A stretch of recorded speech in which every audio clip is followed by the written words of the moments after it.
बच्चे को self study की आदत कैसे डालें? क्या आप अपने बच्चे को बार बार पढ़ने के लिए बोलते हैं? क्या उन्हें याद दिलाना पड़ता है? उनकी आदतों से आप तंग आ चुके हैं? तो आइए आज इस पर हम लोग बातचीत करके जानेंगे कि इसके लिए हम लोग क्या क्या कर सकते हैं। नमस्कार, मैं हूं दीपक कुमार और आप देख रहे हैं pre school education YouTube channel. आज हम जानेंगे कि बच्चे को हम सेल्फ स्टडी की आदत अपने घर पर ही कैसे डालें। बच्चा जब स्कूल से पढ़ के आता है तो घर पर भी वो होमवर्क वगैरह बनाता है, तो हम ऐसा क्या करें कि बच्चे को घर पर ही सेल्फ स्टडी यानी कि वो खुद से पढ़ना बैठे और वो खुद से अपना होमवर्क भी कर ले, बार बार आपको बोलना नहीं पड़े, पीटना नहीं पड़े, दबाव नहीं डालना पड़े।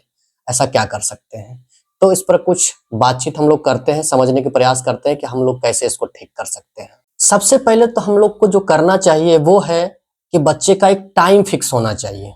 एक टाइम, जरूरी नहीं कि वो शाम का हो, दोपहर का हो या सुबह का हो।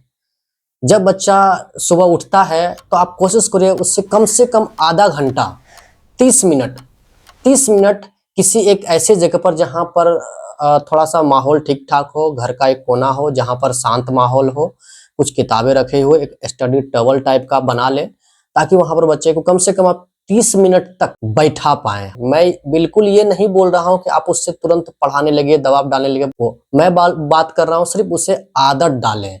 2-4 दिन 10 दिन आप आदत डालते हैं 30 मिनट बैठने का, तो वो बैठने की पहले आदत बनेगी।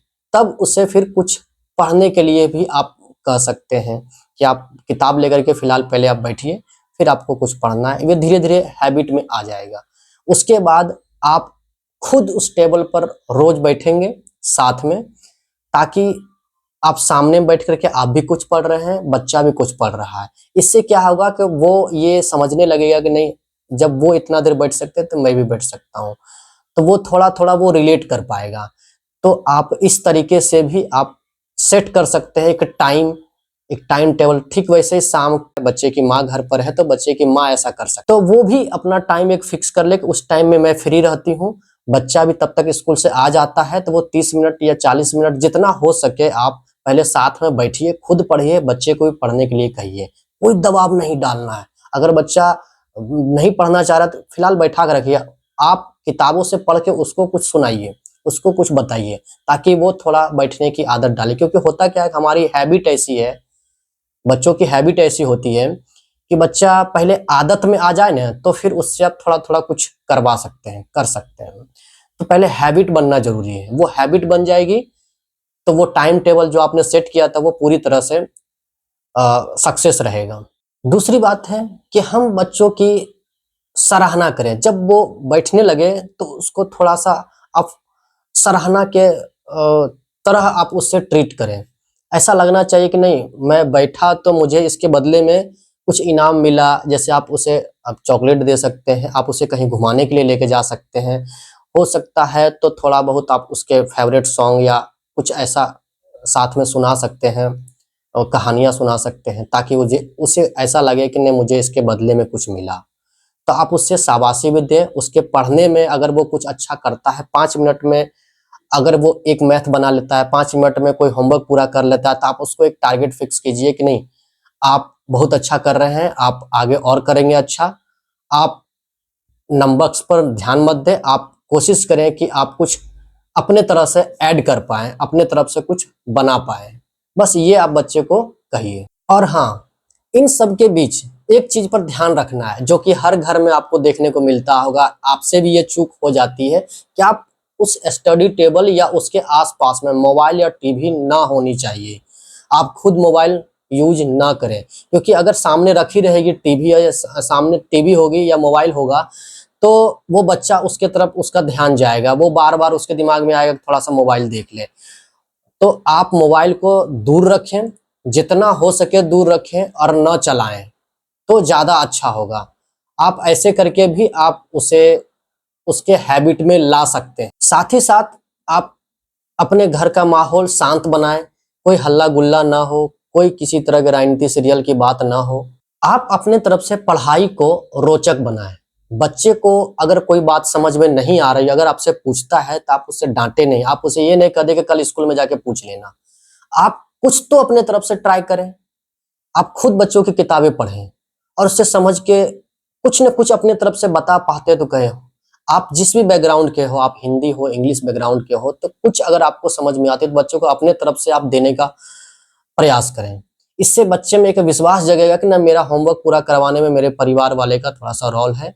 इससे क्या होगा कि बच्चे में खुद से एक कैपेसिटी जगेगी अंदर से कि नहीं, मैं होमवर्क पूरा कर भी लूँगा और जहाँ कहीं अटकूँगा तो वहाँ मेरे घर परिवार वाले मुझे सहयोग करेंगे।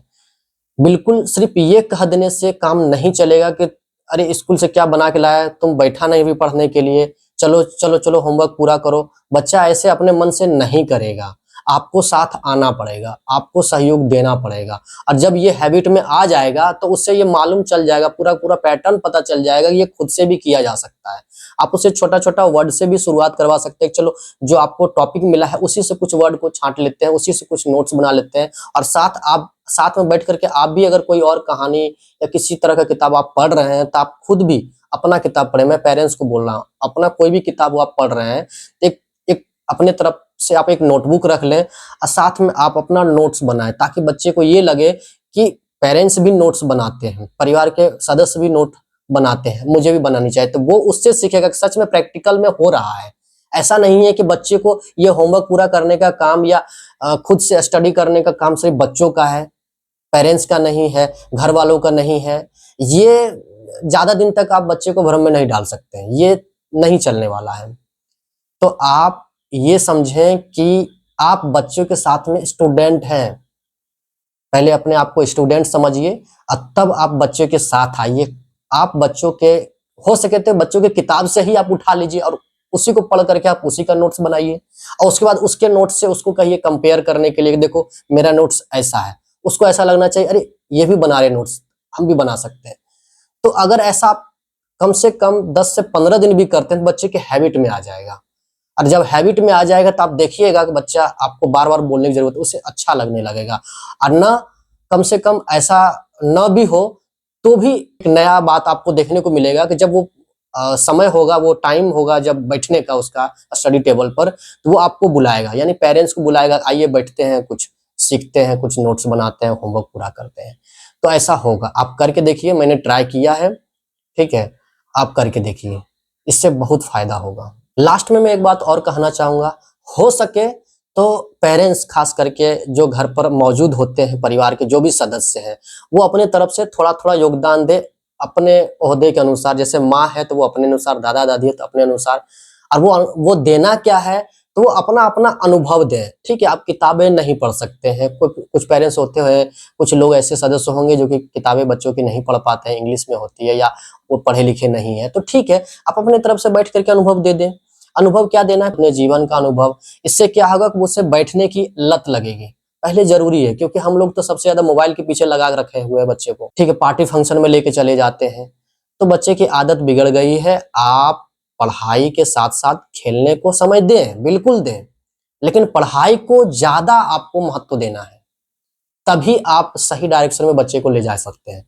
और नहीं तो फिर वही बात आएगी कि मेरा बच्चा पढ़ाई में कमज़ोर है, पढ़ाई करता ही नहीं है, आए दिन उसके नोटबुक पर कंप्लेन आते रहता है, स्कूल वाले परेशान हैं उससे, आपका बच्चा बिल्कुल ध्यान नहीं देता है, तो आप सुनते रहिए फिर। तो आप अपने तरफ से थोड़ा-थोड़ा प्रयास करें। आप भी थोड़ा ज़िद्दी बनिए कि मैं भी इसके साथ बैठूँगा फिर। आप आधा घंटा, 1 घंटा कम से कम तो दे ही सकते हैं। इतना आप करें ना, फिर आपको खुद समझ में आ जाएगा, खुद आपको एक ट्रैक वहाँ से मिल जाएगा कि आपको किधर लेके जाना है बच्चे को।